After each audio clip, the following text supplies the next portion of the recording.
Labrīt, 7:47 minūtēs. Daudziet Latvijā mākoņains rīts un atkal pavēss, salūksnē +6 grādi rīta agrumā. Siltākais rīts ir bijis Rīgā, gaisa temperatūra +12 grādu.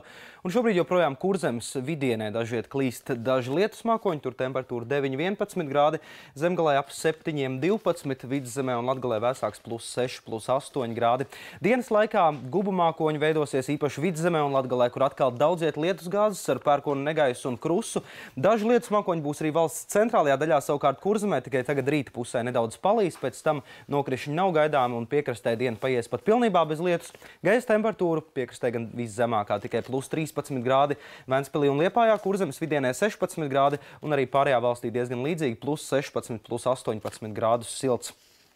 Rīgā šobrīd debesis nedaudz skaidrojas, temperatūra 12 grādu, dienā būs līdz 15–17 grādiem silts, un ir cerības, ka šī diena galvaspilsētā paies bez nokrišņiem, lai arī pilsētas tūmā daži lietus mākoņi būs.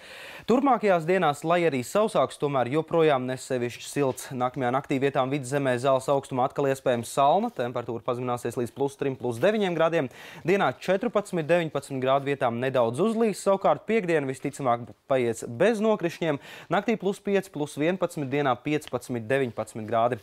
Un atskatīsimies, kā skaitļos izskatās aizvadīties svētki, kas bija vieni no augstākajiem Jāņiem un Līgo svētkiem pēdējās desmitgadēs. Rīgā zemākā gaisa temperatūra Jāņu naktī bija +8 grādiem, dienā bija 15,4 grādus silts, un Latvijā kopumā Līgo diena visvēsākā bija Ainažu pusē, tur bija nepilni +13 grādi, savukārt siltākais bija Bauskā, kur gaisa temperatūra sasniedz 16,6 grādus, savukārt Jāņu nakts tuvu rekorda augstumiem. +1 grāds bija 92. gadā. Šogad Jāņu naktī Madonā bija tikai +3,5 grādi, siltākā nakts ar 9,2 grādiem bija Liepājā. Varu tikai atgādināt, ka pagājušā gadā Rīgā naktī nebija augstāks par 20 grādiem.